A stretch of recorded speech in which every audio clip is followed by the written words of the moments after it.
sana. By Rob Quinto. Mali! Si Rob Quinto, mali. Hi, good morning po sa inyong lahat. Medyo mabigat yung kwento natin for today. But anyways, mahal ko pangga ko baby ko. Kung kakapasok mo po lang, sige lang po, pasok po. Ito po ang lihim ng liham. Kasama po si DJ Lindsay and si DJ Jimbo. Good morning at ang oras muna natin mga kapangga, 8:23 in the morning! Good morning po sa mga pangga natin na talagang affected partner doon sa ating kwento for today. Ay. Yun ang masasabi ko doon eh. Bakit tayo napahinga ng malalim? Ako kasi talagang naapektuhan ako dun sa sa kwento. Alam mo yung feeling na parang talagang guilty siya at napakalungkot niya. Alam mo pag gusto ko lang tanungin, may closure ba sila nung... Eto nga partner feeling ko wala, kaya ganyan siya. Hangin yun siya. Kagad yun. Yun kagad ang unang tatanungin ko sana kasi hindi siya makalimot, meron siya naaalala. Although may asawa na siya, 'di ba? Pero pangit pa rin tingnan. True. 'Di ba?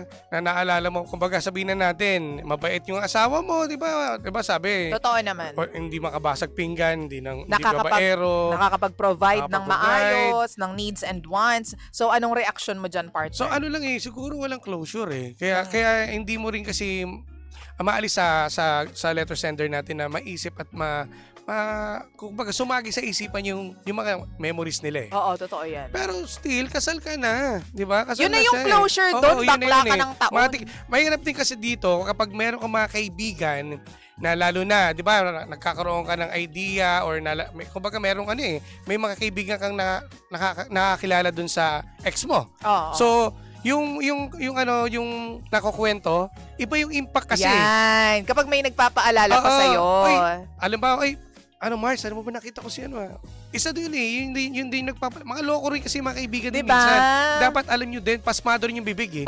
Dapat yan, respeto sa taong may asawa na. Magmumog kayo ng holy water. Pakainin mo ng may blade sa sisig. Mali! Yun nga lang, siguro doon yung naramdaman na. Siguro, ako partner, naisip ko lang just to add up to what you just said. Mas maganda siguro kung hindi ka na makikibalita or you let them know na hindi ako komportable, na kinikwento nyo sa akin yung mga ganyang bagay. So please, iwasan na lang natin. Tsaka dapat, kumbaga, respeto naman sa mga kaibigan nyo, dapat alam na yun. Matik na yun. Hindi na dapat para ikaw pang magsasabi na, wag mo nang bangkitin yan. Kasi iba pa magiging dating no, sa mga kaibigan mo. Hindi makamove on yan, girl. Bitter yan. Ganon. Pero alam mo, ako partner, kung sa akin nangyari yan, sasabihin ko talaga. Pero ipapaliwanag ko sa kanila na, sandali hindi kasi ako komportable kasi alam nyo naman yung past namin.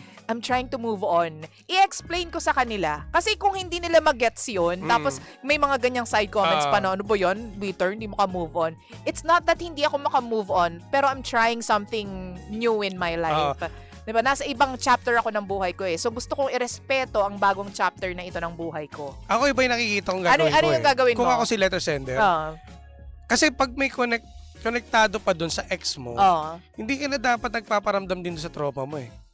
So iba-block mo sila. No, hindi naman ibig sabihin na iba-block mo siya. Siguro dapat umiiwas ka na. Iiwas lang. Dapat doon ka na mag-focus since may mga family ka na, may asawa ka na, doon lang sa pamilya or may mga new friends, kapitbahay. 'Di ba? Kung sino man kung sino man yung mga bagong mga nakasalumuha mo, 'di ba, nakausap mo, nakilala mo, doon ka mag-focus kasi ang mga kaibigan talaga minsan nakakasira ng yan.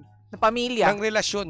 Ng pamilya, ng relasyon, ng diskarte. Kasi lahat naman yan, alam mo, sa sa totoong buhay, ang mga kaibigan, hindi, bukod sa nakakatulong, nakakasira rin yan eh. Kasi sila, sabik din sila sa mga issue, yung mga chismoso. Oh my gosh. Mga visit kayo, mga chismoso, chismosa. Imbis na kaibigan mo nga sila, hindi nga sila pa yung nag-i-issue sa'yo. So, hindi kaibigan yon. Kasi sila, nagiging bida kasi sila sa mga tropa mo rin. Alam mo bakit? Kasi pag may mga issue, ganyan yung mga tao kasi sila yung may unang scoop. Alam mo ba? Kasi yun naman yung mga way, pag nakikita-kita kayo, mag-iinuman, tapos chichismis nyo kapag wala doon sa inuman. Di ba? Gumagawa kayo ng mga kwento na walang kwenta. Mga buwisit. Ako naman din, partner, tama yung lahat ng sinabi mo. And yun, ganyan din ako. Ganyan din yung feeling ko. Pero number 2, may number 1 tayo. Number 2, siguro kasi, hindi mo rin tinutulungan yung sarili mo na makalimot eh. Baka naman mamaya, ini-stalk mo pa rin siya sa social Yan! media. Oo, isa rin. Diba? Mamaya, friend pa pala kayo sa Facebook. Ayan. O, di ba pag sinabi mong block, i-block mo na. Block mo na. Para hindi mo na nakikita. Oo. O di kaya naman, dapat kumbaga, tough ka dun sa desisyon mo na talagang hindi mo na i-connect yung sarili mo sa kanya. Oo. Hindi yung tipong sinabi mo lang pero hindi mo naman ginagawa. May anak na ba to sila? Wala pa. Nabanggit. O di, gumawa muna kayo ng bata. Hoy! Hindi solusyon yun. Hindi ibig sabihin ko, partner, magseryoso ka sa relasyon ninyo sa pamilya mo. Oh. Kasi for sure yung lalaki naman, di ba, kailangan niya ng kalinga, pagmamahal, at bubukay ng pamilya at madadagdagan. Di ba? Doon ka mag-focus. Para ma-divert yung attention. Oo. Tsaka para tuluyan kang makalimot. Pero kasi pangit naman yun, parang gumawa ka lang para lang makalimot ka. Hindi, mag-focus ka bilang asawa. Yun lang naman, maging maging siguro, isang ina, di ba, o partner, asawa. magsisimula doon yun sa doon sa punto na dapat maging mabuti kang may bahay. O yan. Dapat itanim mo yun sa isip mo na dito lang ako mag-focus sa Ayan, asawa ko. sa paano pamamaraan, partner? Wala nang iba. Ibigay mo yung sarili mo sa asawa mo. Yun kaya sabi ko. Tapos Fully, open arms, open legs. Ay, mali! Ano ba sasabi mo? Ano bibigay? Yung yung katapatan niya. Okay. Yan, diba? yun. Kasi yun naman yung sinumpaan ninyo, diba? Nung sa tama. simbahan na for better or for worse, for sickness and in health. Diba? At magplano. Siyempre, di ba, total, sabi mo kanina, wala pa pala silang baby. Magplano kung ano bang dapat nilang gawin. Oo, sa at pamilya. mag-invest ba, mag-focus, kung magbi-business kayo, doon ka naman. Alam mo, sa ganyang pamamaraan, makakalimot ka eh. Di ba, mas, kumbaga, nakafocus ka na sa talagang, ito yung buhay mo na eh. May asawa ka na. Malandi ka pa. Kung iisipin mo pa yan, wala rin mangyayari. Kasi kasal ka na. Ako, kung i-feeling ko naman hindi naman siya ganun kagusto ng lalaki. Kasi, alam mo, partner, kung gusto talaga siya nung ex niya, nung sinasabi niyang almost boyfriend niya, di sana pinursu siya. Pinaglaban. Sana pinaglaban ka at hindi pinabayaang makasal ka. Kaso hindi, pinabayaan ka. O may asawa ka na nga ngayon eh. Paano mo masasabing dapat kayo talaga? Bakit hindi ka pa bumitaw dyan? Siya nga bumitaw sa'yo noon pa. Ang isa rin din sa mga, diba? Ang isa rin sa mga pamamaraan para makamove on ka, isipin mo yung mga bagay na yan. Oo. Na dapat, kung talagang kayo dapat talaga sa isa't isa, pinaglaban ka niya. Kasi doon pa mismo ma-realize mo na, bakit ako yung naghahabol? Bakit hindi ako makamove on? Hindi nga niya ako pinaglaban. Yun nga. Yun na lang yun.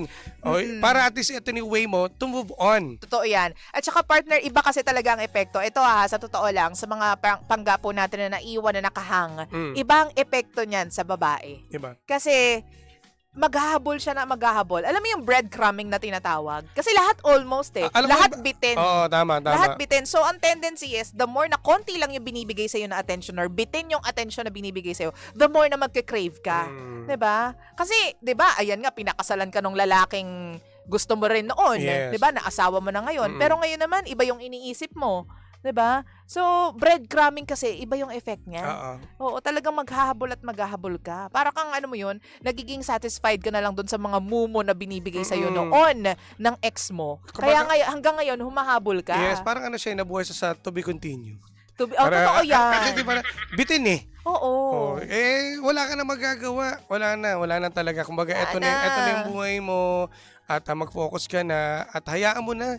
Kasi hindi na, tama na. Hindi siya karapat dapat para sa iyo. At kung mag-iisip ka pa ng magpaplano ka ng closure, wag mo nang pilitin pa ngayon. Kasal ka na. Hindi na yun Kumbaga kasi 'di ba ngayon sa ngayong mga generation sa mga kabata sa mga nangyayari ngayon sa mundo, hindi na usong closure no. Wala na no. Kasi ang nagiging way kapag nag-closure ka, may magbebembang pa. Bakit naman kasi yun yung iniisip mo? Yun yung nangyayari. Kapag humingi ng formal closure. May pahabol. Tapos hiwalay. Ano yun? Paano? Hindi, kayo mga babae, hindi naman kayo ganon. Kumbaga, papayag pa kayo tapos hiwalay. Hindi. Napaka emotional kayo tawag creatures. Oo Hindi pa pwedeng ganun. The more na nagbebembang, the more na may nangyayari sa inyo, the more na mas nagde-develop at nagiging tough yung feelings nyo for each other. Totoo, diba? kaya nga nagiging makasalanan na yung closure. Sa lalaki ba ganyan din? Ano? The more na nagbebembang or the more na may nangyayari. Pangit kasi ng word na bembang. The more na may labing-labing. Naglalabing-labing. Mas nade-develop ba yung feelings ninyo para sa mga babae o babae lang yung ganun? Hindi, nade-develop din, syempre. Parehas kayo nag-iinit Siyempre, di ba parang, di ba? Kaya kami kanta ang kaya kami kanta. Baki na yarn? Partner, kaya kami kanta ang Air Supply eh. Ano yun? All Out of Love.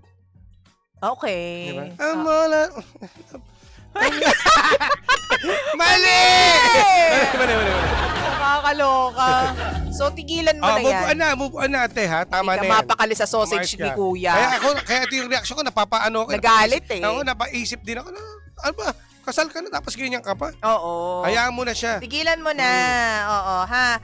Wait lang ha, sa lahat po ng mga pangga po natin na nasa social media, magkikwentuhan pa po tayo. Pero pangga, sa lahat po ng mga nasa radyo, maraming thank you sa pagtutok at pagkantabay po dito sa amin sa Lihim ng Liham at sa Energy sa umaga.